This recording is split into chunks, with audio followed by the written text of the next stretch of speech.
મૂર્તિ તો બહુ મોટી લીધી હે, સરસ છે હો. આવો મોટા ભાઈ, ભૂતળી કે માર દશામાનું વ્રત લેવું છે, તમે કીધું તો હાલ આપણે બે જાય દશામાન મૂર્તિ લઈ આવી, તે આગળી લઈને આવ્યા અમે.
દશામાન વ્રત છે એટલે આવ્યા લાગે કેમ? હા તો માસી હું કે તમને વાંધો છે આવ્યા છે તો માતાજી બેહાડા છે ઘરે તો આવે નહીં. એલી ઓકાડા સારી મને શું વાંધો હોય, મારે ક્યાં ખાવા દેવું છે? આ તો હું પૂછ કરો છો નકરો. એલી પૂછે તો ખરી ને જમવાનું કઈક બનાવીશ નહીં તો મારે તાર ઘરે ખાવાનું છે.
સમૃદ્ધિ દેજો, શાંતિ દેજો, આશીર્વાદ દેજો, દશામાં રક્ષા કરજો. હે દશામાં દયાળી કૃપાળી દશા સુધારજો માં. જય દશામાં. જય દશામાં. આ ભલું આવી એમાં દીકરો હાલ માર ખોરામાં ને ઊભી ઊભી થાકી જાય દીકરા હાલ ખોરામાં બેહાડો હાલ.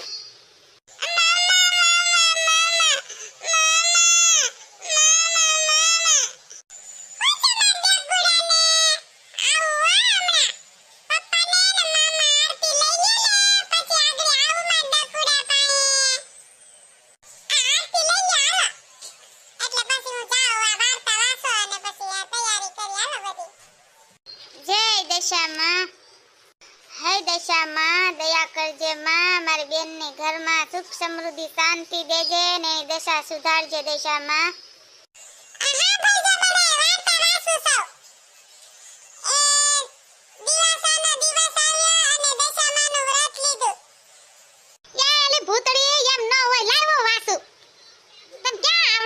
વાંચતા લાવો વાસુ સાંભળો તમે બધાય. પુત્ર વાર્તા વાંચી રાખી કે વાંચવાની છે હજી? આવો માસા આવો, માસી વાંચે છે જો વાર્તા. વાર્તા સાંભળવા આવ્યા તમે? હારું લ્યો બેહો. લે તમે આવ્યા વાર્તા સાંભળવા? હું આગળ મોકલતી હતી કોકને, મેં કીધું મોકલું તો બોલાય આ વાર્તા સાંભળવા. હા તો હારું, હવે વાર્તા સાંભળી લ્યો ને પછી આ રોકાઈ જાજો, આપણે જમવાનું છે. હે દશામાં આ દોહિયા તો ઉપાડો લીધો. આમંતા વગર જમવા રોકાઈ ગયા લે. કેવા છે આવા હોય પાડોશી? આ વ્રત અષાઢ અમાસના દિવસે લેવામાં આવે છે. દશામાનું વ્રત કરનારી સ્ત્રીઓ બધી નદી કિનારે સ્નાન કરવા ગઈ. તેવામાં ઝરૂખામાં ઊભેલી રાણીએ પેલી સ્ત્રીઓને કાંઈક પૂજન કરતી જોઈ અને બોલી કે દાસી, પેલી સ્ત્રીઓ શેનું પૂજન કરે છે તે જઈને પૂછી લાવો. તો દાસી તેમની પાસે જઈને પૂછ્યું કે બેનો, તમે આ શેનું પૂજન કરો છો ને કયું વ્રત કરો છો? તે પેલી બેનુએ કીધું કે બેન, અમે દશામાનું વ્રત કરી છે અને દશામાના દોરા બાંધી છે. ત્યાંથી દાસી પૂછીને બધું રાણી પાસે ગઈ અને રાણીને કહ્યું કે બેન, ઈ બેનો બધી દશામાનું વ્રત કરે છે. તેવામાં રાણીએ દાસીને પૂછ્યું તે વ્રત કઈ રીતના કરાય?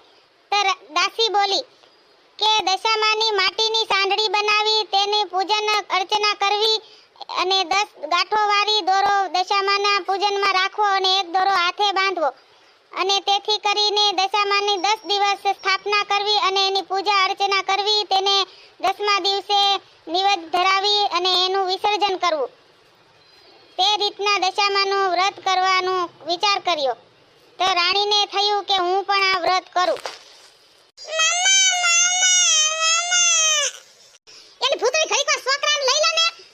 વાર્તા વાંચતા હોય તો બક બક ચાલુ જ રાખે. છોકરો ઘડીકવાર મૂંગવા નથી રહેતો. જો બોલ ચાલુ જ રાખે.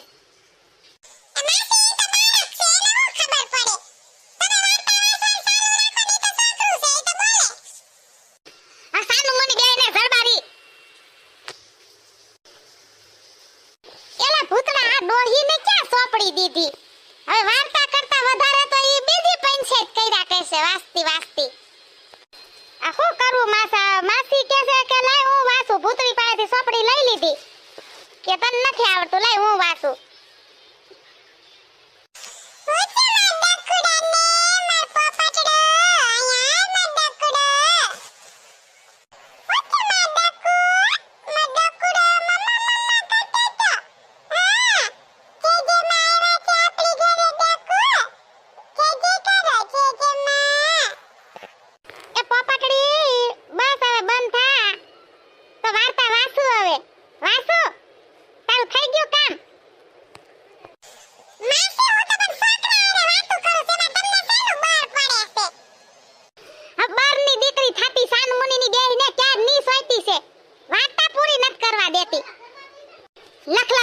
લખ એક ધારી સોટી છે. એલી ભૂતળી વાર્તા માસી વાસે છે, તું રાંધવાનું કઈક કર જા. આ પછી આપણે હાંજે પાછી વાર્તા વાસી નાખશું. ઊભી થા, રાંધવા માંડ. જય દશામાં દયા કરજો માં. તમે વાર્તા પૂરી કરી નાખો અને પછી ન્યા રાખ દેજો બુક ને પગે લાગી લ્યો ને પછી બેહી જાઓ ઘડીકવાર. હું જાઉં છું બજારમાં ને વસ્તુ કઈક લઈ આવું ઘટતી હોય. નમસ્તે મિત્રો, તમને અમારો આ દશામાનો વિડિયો ગમે તો લાઈક, શેર અને સબસ્ક્રાઇબ કરજો અને કમેન્ટમાં લખવાનું ભૂલતા નહીં કે તમને આ દશામાનો વિડિયો કેવો લાગ્યો. અને